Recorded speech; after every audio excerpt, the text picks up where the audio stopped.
All right, come on in, gather around, pull up a chair. We're about to do a cruise podcast. We talk about cruising things here. We talk about a lot of things. This particular week, we have it's going to be a cruise news heavy, couple of emails, a little bit of fun. A lot of the usual, but like I said, we're going to cover a couple of topics here.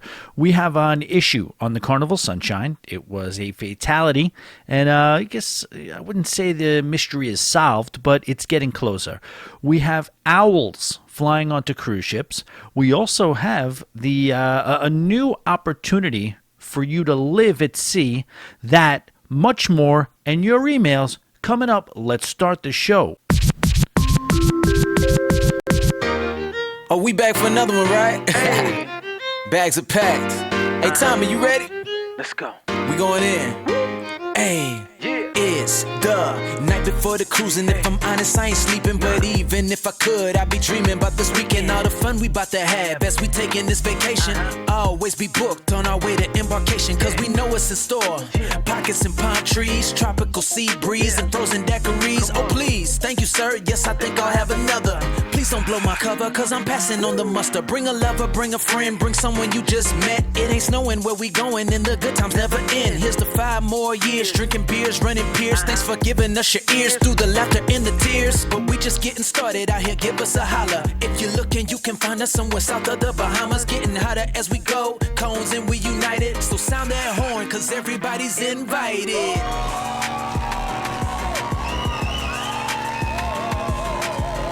All aboard and welcome, ladies and gentlemen, to the Always Be Booked Cruise Cast show, coming at you, not quite live, from Boca Raton, Florida. Sunny, beautiful. I mean, this has got to be one of the best times of year.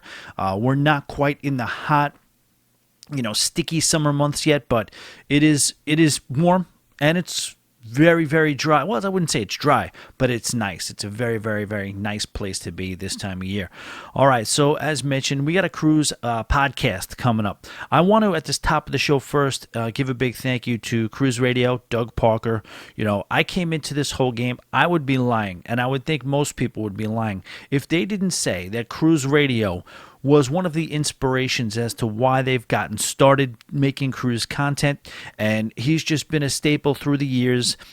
Old, reliable, shows up, answers the bell every single week, and one week out of 14 years, the legendary Doug Parker wanted to take 1 week off, and it's such an honor to be the one that kind of sat in and stood in for him in that 1 week that he took off. It was cool that he reached out. Of course, I was going to answer the call. It's almost like getting a chance to fill in something, like when Jay Leno got a chance to fill in the Tonight Show, or that type of thing, or like you get a chance, it's your turn to host SNL. That's the way I took it. And I know, you know what I mean. It wasn't necessarily like it was, I was changing the world, or I was really kind of providing a lot of heavy lifting with the show, but it is an important role to kind of keep the show moving, and it got me the ability to kind of exercise a different muscle. You know what I mean? Like playing the host. A couple of people emailed me, Tommy, good job, you played it straight. Well, of course I was going to play it straight. I'm not going to come in and just take over and wreck the institution that is Cruise Radio. But like I said, I don't really necessarily think I did anything crazy or over the top, or did anything that was too challenging. I was basically feeding Richard, who was doing the heavy lifting. But just the same, it was pretty nerve-wracking. Hold on. It was pretty nerve-wracking in the moment, and Richard will tell you, he could tell I was kind of nervous, and he was really cool, because I got on and I'm like, dude, I'm hosting Cruise Radio right now. For the first time. Nobody's ever hosted Cruise Radio besides me in 14 years, and I'm doing that right now, and I'm a little nervous. And Richard was like, dude, just lob it to me, and I got it. Just lob the questions out to me. He even fed me a couple of lines, and it was very, very he was good at kind of calming me down. I did a couple of retakes, did a little bit of editing, but overall it was good. Great experience. Big thank you to Doug Parker, who took a very, very well-deserved vacation. I believe he was in Hawaii at the time of the recording, but it was good. I was glad I got a chance to do it. All right, so on board Carnival Sunshine, there was an issue. A couple of days ago, you heard a story. It was making the rounds. The FBI boarded the ship, and what had happened was that a woman passed away. And what you heard was that there was all sorts of, I guess, speculation as to whether there was foul play. The FBI got on board. This confused me from the beginning because nobody gave you any reason as to why anybody should suspect foul play, right? They didn't give you any, well, this is what happened. This type of injury was found. This type of murder weapon was found. Nothing. All they said was the FBI boarded the ship. We didn't have any reason to believe. There was nothing that you could really sink your teeth into in the story when it comes to trying to understand why this would have been, unlike any other cruise ship death, which unfortunately and sadly we have to admit it is what it is. It's those things happen all the time. So I was curious, what is different about it this time? Now it was also kind of contradicting. First, they say that the FBI needed to be called in because it was suspicious. Like, what the hell's going on this cruise ship? Bring in the FBI. But it's an ongoing investigation, so there's no answers. But in the same breath, they're going to tell you that none of the guests on board have to be worried about anything. Nobody's in danger. Everybody's safe. So how can both of those things be true? It's an ongoing investigation. You don't know what the hell's going on. You don't know which way is up. But at the same time, you also know, everybody calm down. You're in no danger whatsoever. You bring the FBI on board.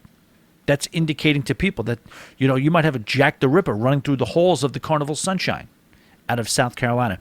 And it's funny because, these news outlets, they don't give a crap. Have you ever noticed the mainstream media? I'm not here to bash them either, but they really have license to get all the things wrong when it comes to cruise reporting. Like, half the outlets out there were calling it the Carnival Sunrise. Just, I don't know what it is. Just throw a sun in front of it. One of those sun ships from Carnival. Throw that on there. They don't have any... there's no correction. You just see that all the time. You see some of the most, if you do a deep dive and you're a real kind of, cruise enthusiast, you see that happen all the time where they're just getting stories wrong, getting, policy wrong. It's just reckless. It's kind of lazy reporting. Now, anyway, I've been following up on this because, that's another thing that happens with a lot of these cruise stories, these potential cruise disasters that are under investigation.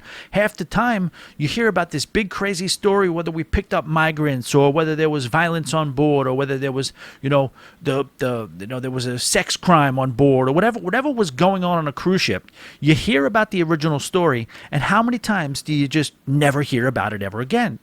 So I was kind of following up. So today, I did the same thing. I looked into it, see what the hell was going on. It was their foul play. And while there is not a conclusion, the investigation is, I think, continuing. It does appear that the guest may have passed away due to natural causes. So I guess all's well that, not that it ends well, but it's people do unfortunately pass away on cruise ships. They don't publicize that as much as it does happen, but it is a regular thing. Some people, I think there's a lot of people out there that kind of walk around knowing they're eventually going to, they cruise a lot. They're retired. If you're 87 years old, if you're 92 years old and you spend half the year cruising, you probably are resigned to the fact that it might end on a cruise ship. All right. Have you guys heard, or do you know what a burrowing owl is? A burrowing owl seemed to have booked a 2-week trip on the Symphony of the Seas with Royal Caribbean. So in a way less dismal, but possibly just as confusing story, a burrowing owl mistakenly took a 2-week cruise on board Symphony of the Seas. I don't understand why it was 2 weeks. You know what I mean? If you knew this owl was on board the first week, why wouldn't you have gotten it off between the first and second week instead of just, waiting another week and then getting it off? So this happened out of Port Canaveral. What had happened was the Florida Fish and Wildlife Conservation Commission, they got a call. And it was from the cruise line. So they sent out one of their biologists and they hopped on board. And this was quite a struggle to wrangle this fella or lady in. They made a few attempts. They were, I think, the favorite part of the ship for this owl, this burrowing owl. I wish we had a name here. Let's call him Rusty. I don't know why. We'll call him Rusty. So Rusty was hanging out in the Central Park area. That was his favorite, or her favorite part of the Rustina, their favorite part of the ship. And that's where they kind of found him when they were going to try to get him off the ship. Now, this was done in conjunction with a bunch of crew members and the conservationist. They tried to get the owl Rusty wrangled up in Central Park, but Rusty was a little too sharp for this. He sniffed out this operation, and he made his way up to the 10th deck, and he perched up on a balcony. So now everybody's down on the Central Park level looking up, and, Rusty's looking down, laughing at everybody. Yeah, I'm still here. I'm not going anywhere. We're going next stop, Cozumel, Mexico. Come on. We're doing it again. Back to back to back. And they went up. So I guess the crew was distracting Rusty from the bottom by making noise. That's what they say. I don't know how you know to distract an owl. What do you say to an owl from 10 decks down that you know is going to distract him so that he doesn't know the conservationist that is sneaking in Scarface style behind him at the end scene when, Tony Montana's leaning over with the guns. He thinks he's the man, but then Kaiser Sose's coming in behind him. This is what happened. This is basically a replay of that scene. So they're distracting him. The owl's looking over the boardwalk, or whether it's Central Park, I'm not sure, saying, I'm the king of the world.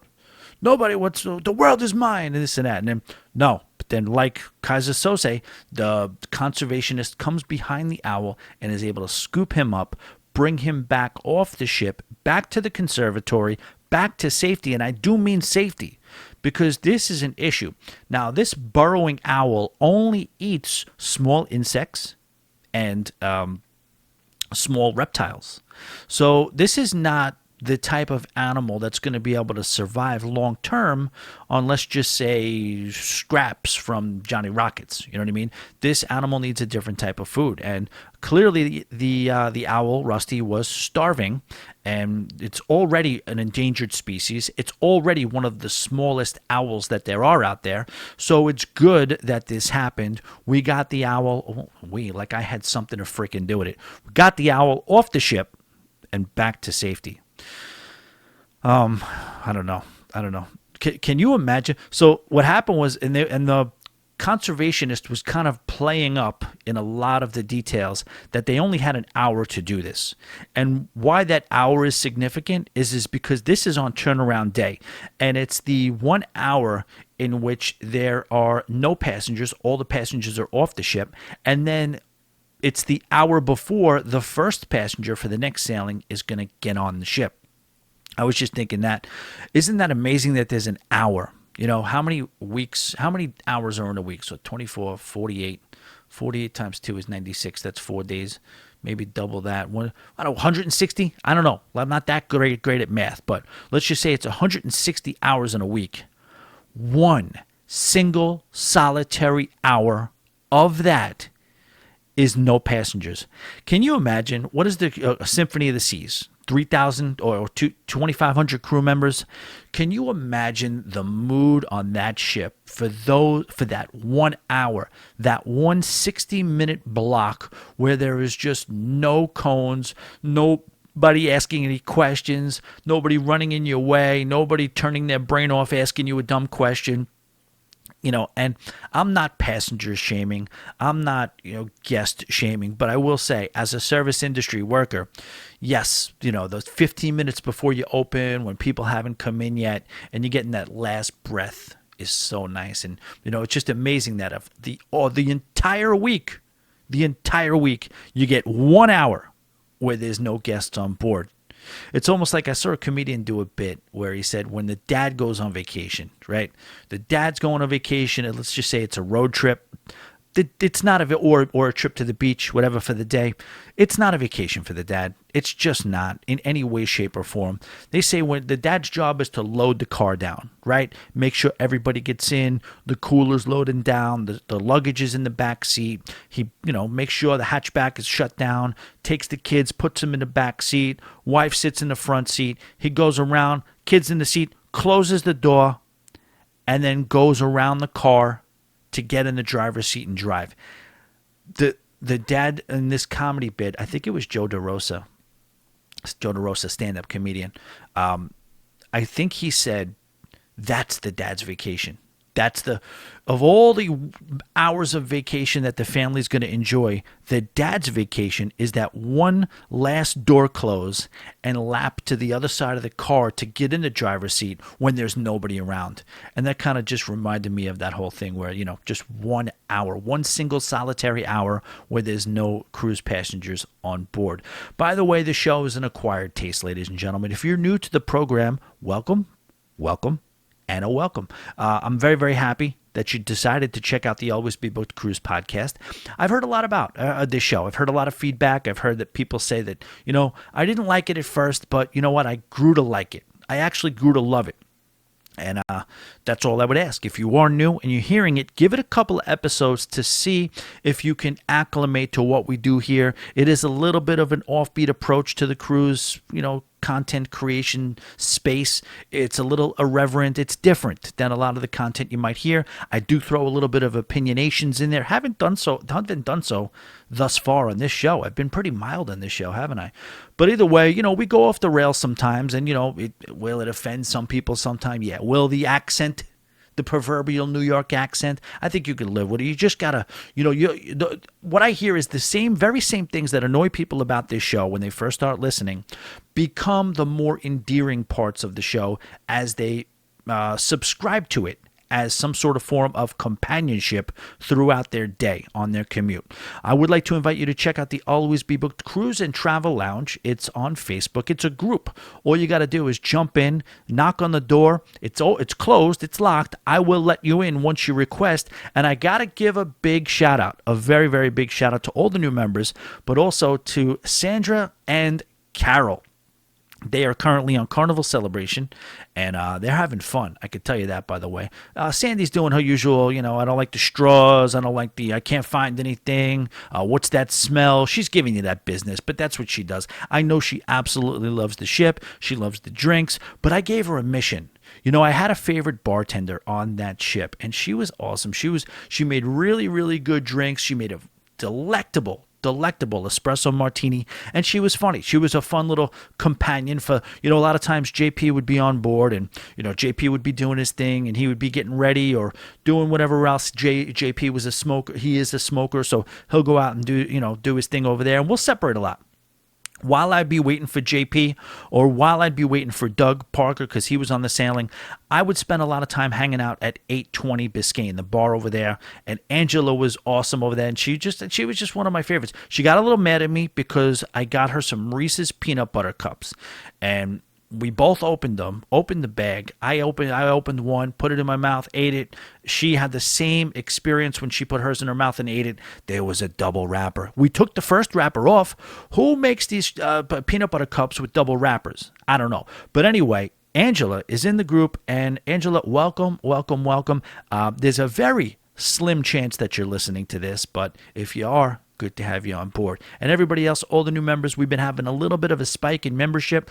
We've been having a little bit of spike in YouTube subscribership, which leads me to also invite you to check us out on YouTube. I really want to get that subscriber count up. So if you are not a subscriber to the Always Be Booked YouTube channel, please do so.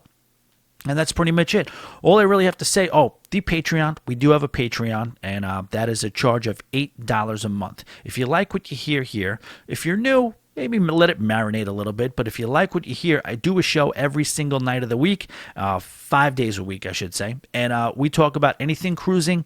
We talk about personal stuff. We talk about just daily observations. I try to keep it a good amount cruising, but I will go off the rails a little bit more on that show. Sort of like what this show used to be, maybe 3 years ago or so, where it was just no rhyme or reason. If they're, strip club, whatever. We'll talk about it all. We get through it. But, it's a cool community. I call it the mega cone community because, you have the super cones. If you want to enter in the $5 level, I don't recommend that because you get a $5 show once a week. So $5 a month for a show once a week. For just $3 more, you can quintuple that and you get 5 shows a week. So I would say do that. Super cones are endangered like the burrow owl, I believe. But there are still a couple of you out there. Shout out to Carol Jansen. What else? What else do we have going on? The group cruise. If you guys want to come on what will be, listen, Punch me in the face if I'm lying. Come on this group cruise. It's October 8th. It's on the aforementioned Carnival celebration. It's going out of Miami to St. Thomas, San Juan, and Amber Cove in the Dominican Republic. And I just can't tell you, like, guys, I'm urging you to do this because the pricing is still manageable. And across all cruise ships, this is one of the biggest things I'm battling with right now. And it's not your fault. I'm not blaming anybody whatsoever, because listen, you're going to book when you want to book, and it's not up to me to tell you when to book. But what I am seeing more than ever is yesterday's price is not today's price.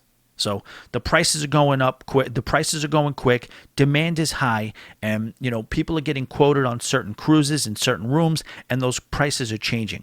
But let's just get back to what I was talking about. The group cruise. This thing is going to be an absolute blast. I've been talking ad nauseum for 7 years. I don't know how many years. I just made that number up.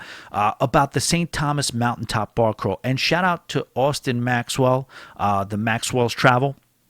Gave it a shout out on his, we know him from the Kanga Coolers from Shark Tank and being a guest on this show. He started his own travel vlog on TikTok. Real good, cool young couple. They're doing their thing. But he gave me a little shout out on his channel about the St. Thomas Mountaintop Bar Crawl. You know what I mean? 5 or 6 different venues, loud reggae music, fun driver, fun crew, the booze is flowing, and I've talked about that with absolutely, screensaver type views you're looking at when we do this. It's absolutely beautiful across the board, mountaintop to Paradise Point to everywhere. The whole what is it? I forgot what the name of the road is there, but it's awesome. And then, of course, San Juan speaks for itself, the tripletas, and then also everything else that you get with Amber Cove, the Dominican Republic. That's a little bit more of the chill one. That's the day at the pool. But you could also go out and do what you want. But besides that, it's just going to be 7 days with the best crew on the best ship, and I want to reach through the speaker and shake you. If you're thinking about this, if at all you want to, listen, I'll shut up. It's going to be one of the best 7 days stretches of your life. That's all I could really say. Tommy at alwaysbebooked.com. If you're interested, if you have any questions, we will set you up. All right. Let's move it along here. And then there was one. What am I talking about? Royal Caribbean is going down to 1 stateroom cleaning per day for each room. Say it ain't so, Royal Caribbean. We do have a statement. Royal Caribbean International is implementing a once-a-day cleaning service for staterooms across the fleet. Vacationers will still regularly see their familiar faces of their stateroom attendants, who will continue to do thorough cleaning, provide new towels, fresh... Oh, you hear that, guys? We're going to still get the new towels. They're not taking away our towels yet. Refresh amenities and be available to guests for questions and stateroom requests throughout the cruise. So what can we say about this, guys? I'll give my little take on it. It's an indication of how bad things really are. Oh, here we go, Tommy. Sky is falling down. How bad is it? Tell us how bad it is. No, listen, it's kind of bad. You know what I mean? This really, the fact that they did this shows that it's a little bit bad because they had an opportunity. People were so up in arms about Norwegian doing this very thing that if Royal Caribbean, just by changing nothing, if they could have just continued doing what they were doing, that would have been such a leg up on Norwegian. You know what I mean? You had that in your arsenal to be like, hey, listen, at least we're not cutting down to 1 stateroom cleaning a day. We're holding strong with that. That is a, believe it or not, a selling point. It really, really is. When all the other and you didn't have to do anything. All you had to do is keep things exactly the way they were. Instead, they took it as a different type of opportunity. They figure, hey, listen, everyone else is doing it, so it can't at this point really hurt us to do it as well. It's not like if we do it, somebody else is going to be providing too. Because Carnival stopped doing 2, Norwegian stopped doing 2, and here we are. Now, Royal says, okay, we kind of have a stranglehold on you. We have you by the proverbial, subcoculataries. You know what I mean? So it is what it is. And they're doing it. They made the move. I'm not really sure where it stops. That's the only thing. I get it. These cruise lines are in peril. I was talking to the cruising diva today a little bit too as well, and we were trying to figure out, we don't have access to the balance sheets and the P&Ls and stuff like that, but it's clear that there are issues. It's clear that these cruise lines are in a little bit of trouble. It is encouraging to see that they are getting a steady stream of revenue pretty much across the board. You saw Norwegian, the fourth quarter report from last year didn't look good, didn't look pretty. A lot of the experimental things that they're doing seem to be maybe causing a scenario where they're going to have to go back to the drawing board, but we'll see. I mean, it's still early in the game. We are still early in the post-pandemic game, so we're going to have to just look and see where this goes. Like I said, in my opinion, it just speaks to how crucial the situation is right now. These cruise lines need to save money, and they are doing it egregiously every chance they get. All right, what I'd like to talk about now, it's a little bit of an older story, but we haven't caught up about it, and I'm just going to, put it out there because some of you may not have known that there is now a cruise line that you can go on a cruise with, and you can be at sea for 3 years. So this is called Life at Sea Cruises. The sell here is value, right?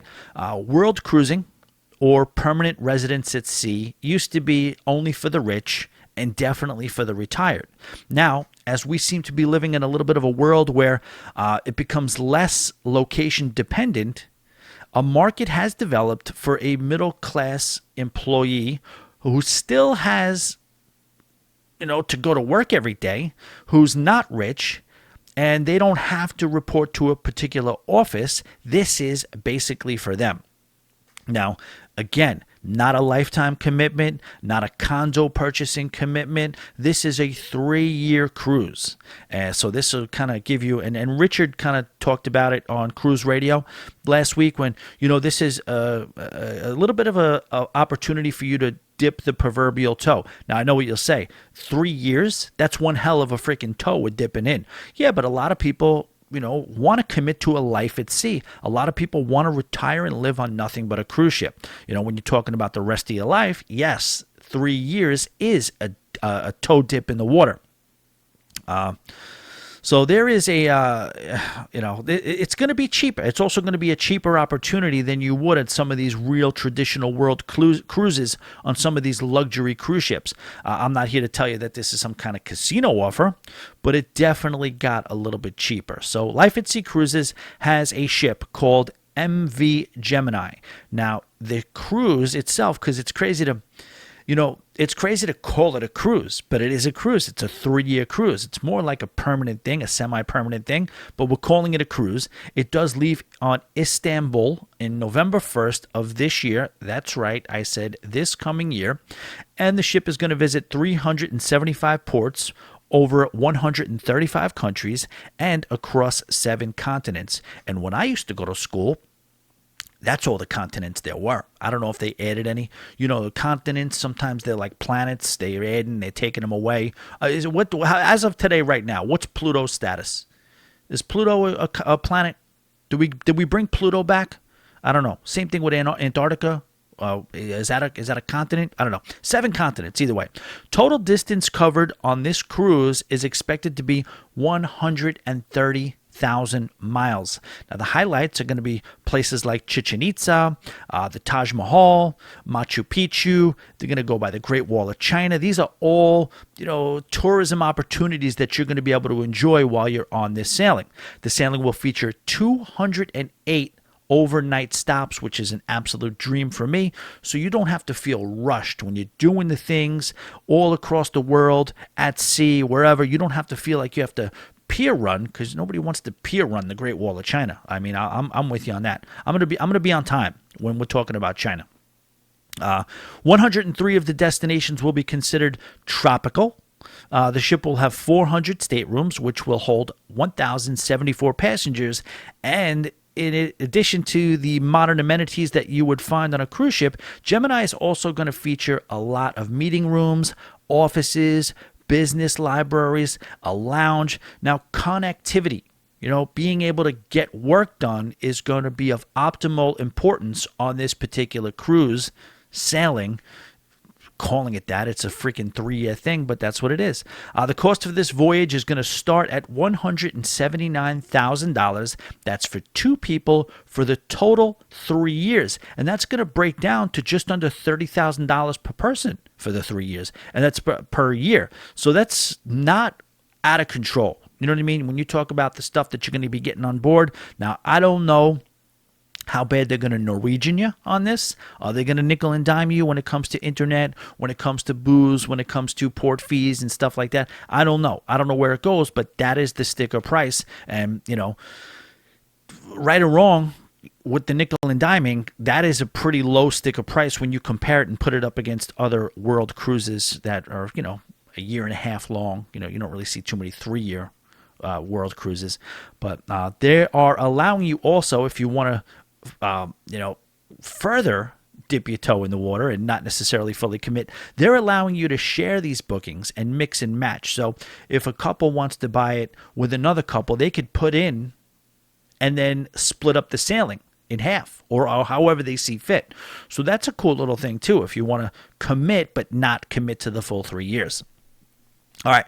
We're going to move on and we're going to talk about Virgin Voyages. By the way, I do want to ask you to check out my Instagram. I have an Instagram. It's basically called Always Be Booked. You should check it out. I've been committed to the reels. I've been committed to doing voiceovers. I've been committed to doing the inspirational, cool little all the things that you see on Instagram. And I like it. I'm having fun with them. You know what I mean? I try to do one a day. Sometimes I don't get one a day done. But if you haven't been to Always Be Booked Instagram in a while, please go back, check it out, follow. And then you'll have some, you know, some pretty good eye candy when it comes to cruise stuff to check out. All right, what I want to talk about is Virgin Voyages. Virgin Voyages is revealing new entertainment. You know, Virgin Voyages, nobody knows what's going to happen with them. Nobody knows if they are going to be triumphant. We already know they've been through the wilderness. They made it through. You know, they're resilient. They're valiant. Dare I say they're scarlet. You know what I mean? They're doing great. They're trying their hardest, but you can tell the capacity and the bookings, I wouldn't say they're at 120%. You know what I mean? They're doing their best, and they are. You root for a cruise line like this all the time because you want an outlier to succeed. You want somebody who's trying to shake up the business to do well and offer something different. Adults-only cruising, you know, removing the stigma from sexuality type of cruising. Do they go too far sometimes? Maybe, but, you know, it may not be for me. It may not be for a lot of people, but I like to know that it's there. I like to know that you can check it out and you can enjoy it if you're so inclined. All right. So Virgin Voyages is going to introduce 5 never-before-seen productions, and these 5 never-before-seen productions are The Periphone, which is an original concept by House of Yes and produced by Kaleidoscope. It's an immersive experience which will be available on The Resilient Lady to show. Lola's Library. This is a cocktail party, an immersive cabaret. Lola's Library is an after-hours literary affair that takes guests through a book collection of a mysterious author. After hours. Okay, so when you talk about outlier, when you're talking about pushing the envelope, trying things that have never been done. Now, this has not just never been done at sea. I have never, in my years of nightclub activity, nightclub partnership, management, supervisory, I have never heard anybody come in and pitch me on doing an after hours where we're going to sit around and read literature. I'm sure it's more. I'm sure it's not that simple. I'm sure they're going to spice it up, and I'm sure it's probably going to be pretty cool. But based on this description, I am not 100% sure what they're talking about. All right, Supper Club. Supper Club series featuring Another Rose. This experience combines cabaret, dining, and theater. It will be available on The Resilient Lady as well. So sort of a dinner theater type of thing here. Also Mind Mangler, member of the Tragic Circle, a solo show where the Mind Mangler attempts to read guests' minds. This will be available on The Resilient Lady. Okay, that's interesting. This you can kind of maybe consider a little bit of a takeoff on the hypnosis thing you see on these cruise ships. I have not been on a ship where they did the hypnosis thing. I only saw it once or twice maybe. Not really my thing. But I did watch it, and it is funny. But I did speak to many of the people who were on stage being hypnotized. they fake it. You know what I mean? They fake it. They do it for the show. They get all caught up in the action, and they make believe they're hypnotized. And, is it entertaining? Kind of, mildly. But, all right. Moving on. Misbehave. Not misbehave in terms of misbehave, but the prefix behave. A game show with lots of audience participation, currently available on Valiant Lady and will be available on the Resilient Lady. There is your quest right there. Can you imagine what kind of quest are they going to pull off on Virgin Voyage cruise ships? If Carnival and Royal Caribbeans are out of control, they did some wild stuff on the last quest that I was on Freedom of the Seas. Guys, I won't say it. I know we got new listeners. I'll say it. Guys, there was vaginas out. There was not a big deal, and there was nudity. And you know how on the quest they have the camera guy and they replay the stuff on the screen. They were replaying the nudity on the screen. We're talking about piercings here, guys. They're looking for piercings, and people are pulling out their crotches.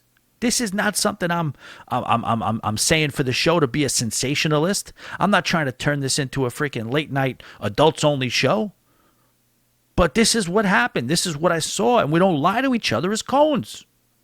That's all I can tell you. All right, so the top 5. Tommy's top 5 this week. I'm doing it on the fly because I know basically what I want to do and where I want to be as far as telling you what the top 5 are. And I think this is a useful top 5 because it's talked about a lot. It's discussed a lot. But I don't necessarily think it's appreciated enough. We all... What is one of the most cruised to ports, and what is the most, I would say, criticized ports? Yes, that's right. We're talking about Nassau. An exhausting narrative from me has always been Nassau does not suck. No matter how much you want it to suck, no matter how much you talk about it sucking, no matter how many times you go there and talk about, whatever you want to talk, it doesn't suck. Okay. You talk about there's so many ports of call that are, I wouldn't say any of them suck, but are so much closer to sucking than Nassau is, because I think we just go there so often that we just tend to think, it sucks. Nassau again. But if you really got into it, I think you'd like it. All right. Top 5 things to do in Nassau. Let's get it on. First and foremost thing is the obvious one, and people, I think, again, it becomes blind in plain sight. You become blind in plain sight with Nassau's Atlantis. Guys, if you've been to Atlantis less than 3 or 4 times, continue to go to Atlantis. That is a world-class aquarium. You're talking about the fish in those tanks where they get bigger and bigger. It's like, honest, guys, I'm getting a little fired up here, but the aquarium at Nassau is almost like going on a very, very, very comfortable snorkeling trip. It really is. It's that good.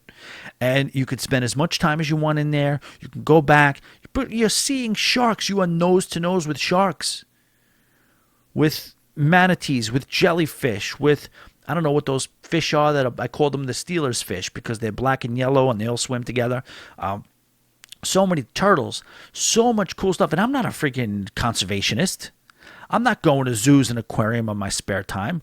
But when I go to that little cave and do that walk in that dark cave through Atlantis, it's absolutely beautiful. And I get a lot out of that.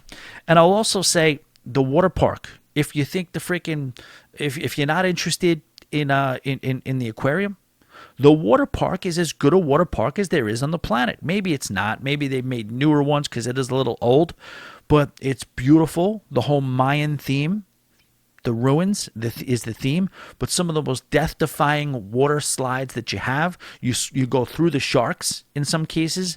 Really, really cool. And my personal favorite, the lazy river. Lazy River is awesome. Yeah, I know you got to pay $48 for a hot dog. I do know that. I know. I think it's, what is it? I think it's about $76 for a Bud Light.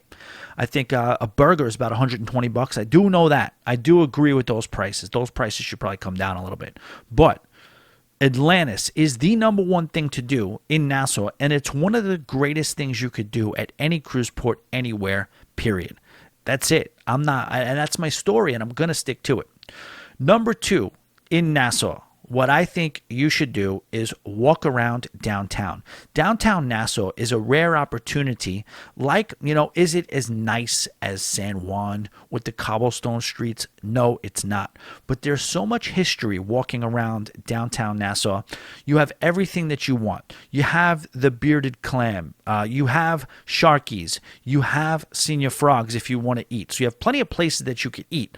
But you have so much other opportunities to check out things like, the museums. You have the Pirate Museum. You have the Junkanoo Museum. You have shopping. You have, when you talk about walking around a metropolis, and it is safe, guys. It's safe. It's a little annoying sometimes. I agree with that, with the people that bother you and they want to try to sell you things. You just have to have a system for that. You just don't entertain them. You have to just shut it down, turn yourself ice cold, big smile, no thank you. Firm, smile, polite, firm, no thank you. And you don't slow down. Some people, when you get into, what is that? Oh, because they'll pull it out, or they'll pull it out, they'll try. Oh, wait, just for 1 second, can I just show you this? My starving aunt made this. Can you just, I get it. I feel bad for the starving aunt too. But if you entertain that, you're going to be entertaining that every 5 feet. So if you just if you can put that shell up and just walk straight through, you walk straight through.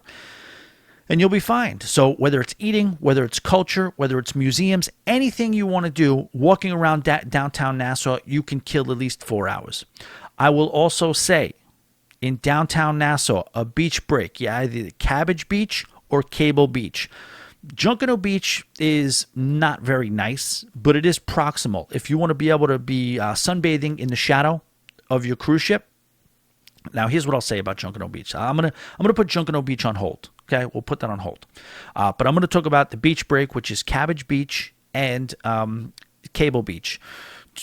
Two of the nicer beaches. I think they're on the north side of the island, and they're wide beaches, pretty big waves. Very, very comfortable and nice, pristine, beautiful beaches. You gotta throw the beach day in there too, because you go to a place like Key West, you don't get beaches. You don't get really nice beaches. There's plenty of islands that you can go to that are absolutely beautiful places that they're not going to offer great beach. They don't have beach features, and Nassau does. Okay, so if you just love the beach. Let's just say Nassau was a private island with 3 or 4 really nice beaches. You could do that. And you have Cable, and you have Cabbage, and if you want to, let's throw in Lagoon, the private island experience. You can take a private island day trip out to Blue Lagoon Island, and you can get a beach experience there too. So the beach is number 2. Not necessarily my thing, but I know a lot of people like the beach, and there's plenty of opportunities for beach work over in Nassau. I will say number 3 is the fish fry. If you want good tropical Caribbean food, you go to a place called the Fish Fry. It is right near Junkanoo Beach, so I will pair those two up together. Junkanoo Beach and the Fish Fry together is a really, really cool experience. You could spend a good amount of time at Junkanoo Beach, have some drinks, make your way, walk over to the Fish Fry. Really good conch, really good breaded fried shrimp, conch salad, conch fritters. It's almost like there's so many restaurants there, it's hard to figure out which one you want to go to, but there's plenty of options, and the Fish Fry at Nassau is absolutely awesome. I would say, all right, so that's number 3. Number 4, pair up the Queen's Staircase with Fort Finn Castle. Again, this is a little bit of a walk. You could do this and downtown in the same day, but it's a little bit away from downtown. But with the Queen's Staircase, really, really cool photo opportunity there. Take some pictures, go up and down the stairs, see it for its beauty. There's usually a lot going on. A lot of times there's wedding pictures being taken there, but it's a beautiful place to spend some time. And Fort Finn Castle as well. It's an old fort. It's not nearly as impressive as the forts that are on San Juan, like Cristobal or El Morro. You don't have that, but Fort Finn Castle is a nice, cool little fort. You could walk around, you can climb all the way to the top, and you can get a perfect view of the cruise ship. I think it's a really cool option to do at Nassau. And then the last thing I would mention that you can do at Nassau that is a great time is check out, pair these up if you want, the the John Watling's rum factory. You could check out the rum distillery and the Grey Cliff cigar factory. That's another cool two things you could do. So Nassau, to me, I don't really have the heart to listen to people telling me that there's nothing to do at Nassau. There's plenty of other things to do. You know, you have Balmore Island. You could do a day trip there. You can swim with the pigs if you want to. There's numerous snorkeling excursions. There's, day trips, tours around Nassau. I don't recommend getting a moped at all whatsoever under any circumstances. Do not get a moped in Nassau. I still have the scars to prove it, and they're not going to go away ever. But, hey, listen. Memories. We did the things, didn't we? It's Nassau, guys. I think they got a bad rap. I know I've said it so much. I've talked about it ad nauseum, but I feel strongly about it. You can really enrich your Nassau experience by getting into that particular part of the world a little bit more than you do. Open your mind a little bit. All right, what we're going to do now is get into your emails. Ladies and gentlemen, your emails have become a lifeblood of the show. I have come to, I guess, rely on them because people seem to like the email section so much that, I don't just invite you to write the show. I implore you to write the show. If you have anything on your mind, whether it be we're going to roll with it. We're going to roll with it. Whether it's a question, comment, correction, anything you want to say. If you want to be a part of the show, I will read your email on the air like I'm about to do right now. The email address is tommy@alwaysbebooked.com. Once again, that's tommy@alwaysbebooked.com. It couldn't be any more simple, but I want your feedback. I want you to be part of the show, so please send some emails. We were a little light this week. We got enough to get through the show, and we will start right now. All right, this one's from Juan. Juan from Sacramento, I believe. Juan from Sacramento. Big shout out to there's a lot going on. There's a lot of different side platforms. It's like, in the group, I think we got a love match between a couple of cones that are about to happen. Well, a cone and a cone's kid, adult son. And shout out to Steph. We'll see. We'll see where this goes. I'm interested. I'm curious to see what happens. But Sacramento, there's love is in the air in Sacramento. And Juan, every time Juan, I didn't read this email yet, but Juan is always a really good emailer. He never disappoints. And let's see if this one is on that same par. Hey, Cones, on a recent trip to visit my dad in the last stages of his life, I spent a day driving with him from Fort Lauderdale, Hollywood, where he lived, to as far as the upper Matumb Key just past Isla Morada. This is a really doable day that immersed us in the Conch Republic without having to go all the way down to Key West. First stop is Robert is Here, fruit stand in Homestead. Wow, Homestead, huh? Pick up a smoothie and some exotic fruits. Check out the birds and Corpus animals. This is a quick stop, but well worth it. Next up, take the Old Dixie Highway to Alabama Jack's for a drink and appetizers. Great scene, awesome mangrove setting. We didn't see any on our visit, but supposedly there were often manatee sightings. Alabama Jack's is old school, dirty Florida Keys at its finest. That's good to know. I'm overdue for a trip to the Keys, and I got to get down there at some point soon. Continue down the highway to Key Largo. Maybe pop into a shell shop. Maybe not. Finally, get comfortable at Laurelli's Restaurant and Cabana Bar on the upper Matumb Key. Wow, this place is a gem. I really can't do it justice here.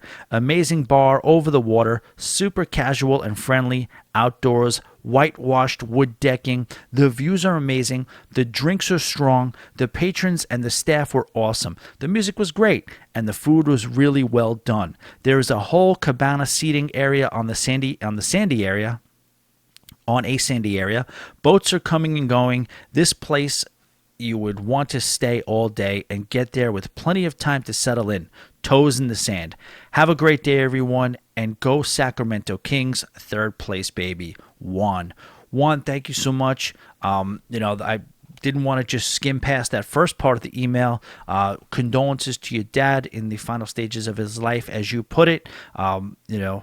God bless, and your thoughts. Our thoughts go out to you. Our prayers go out to you and your family. That can't be easy. It sounds like it sounds like he did the things. It sounds like trips like this are not strangers to you guys. It sounds like you guys had a pretty good time, and you know, it all ends the same way for all of us, and you hopefully do it as gracefully as possible. And you offering him trips like this is, I mean, you can't really, if you got to go, is there a better way to go out? I'm not sure there is.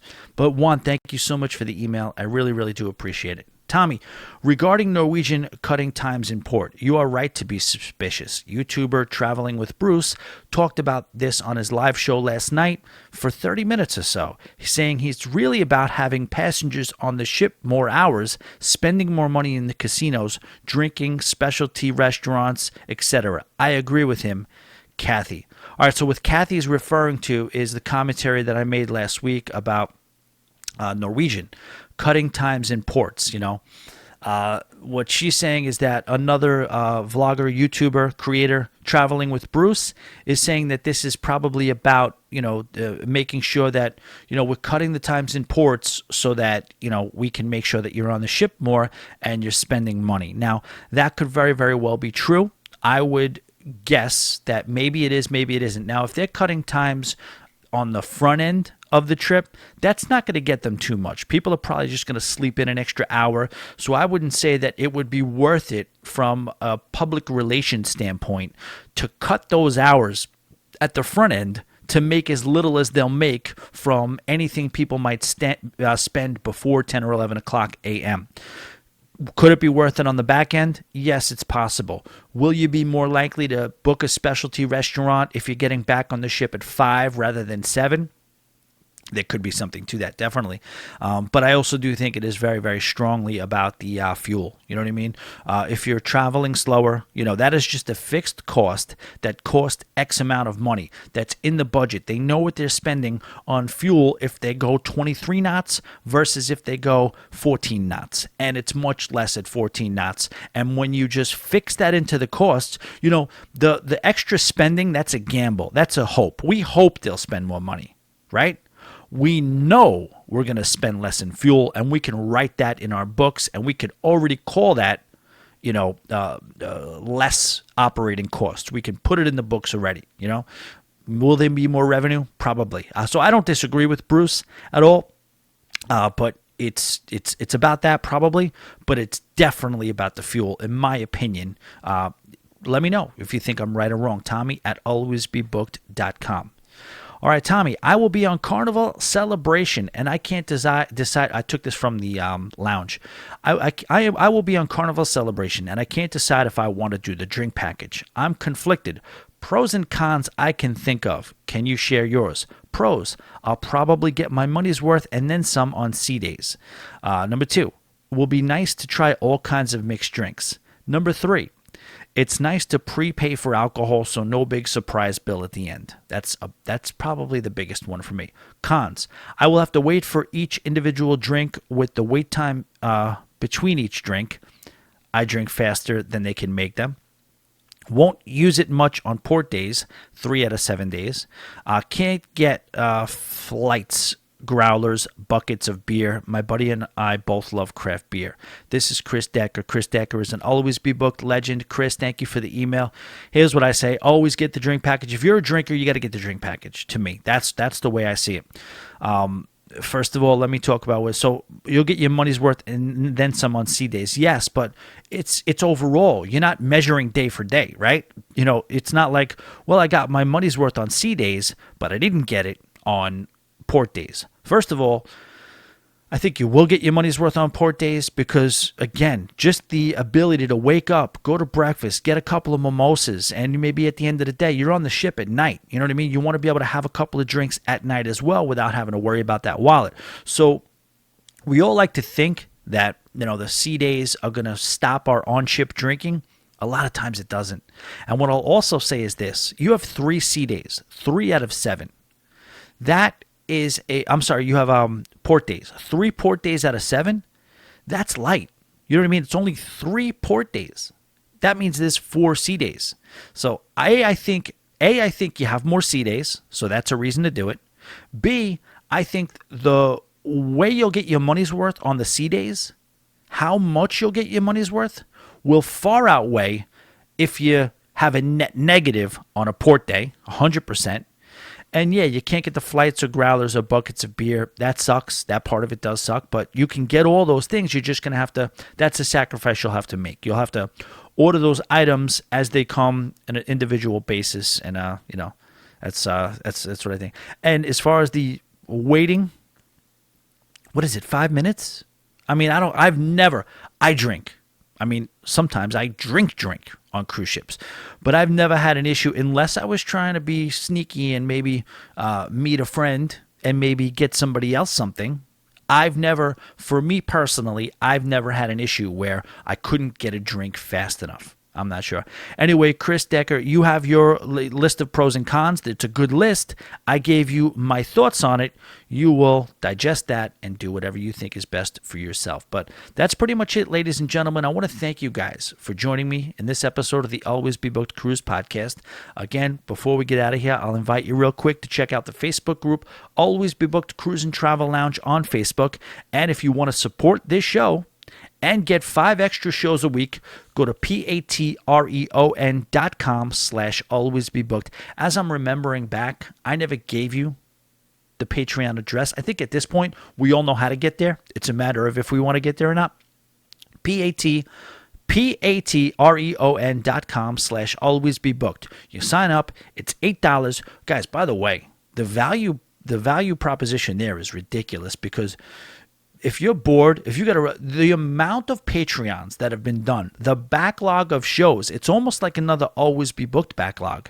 You can go, there is endless amounts of content, tons of crazy stuff that I've said that I wouldn't say again if given the chance. You can dig up some dirt on me. You could have a lot of fun with these Patreon episodes, going way, way, way, way, way, way, way back. patreon.com/alwaysbebooked, $8 a month. Check it out. Instagram, Always Be Booked. Please subscribe to the YouTube channel. Always Be Booked there as well. And that is pretty much it. Thanks again. You guys are the absolute best. Boat drinks.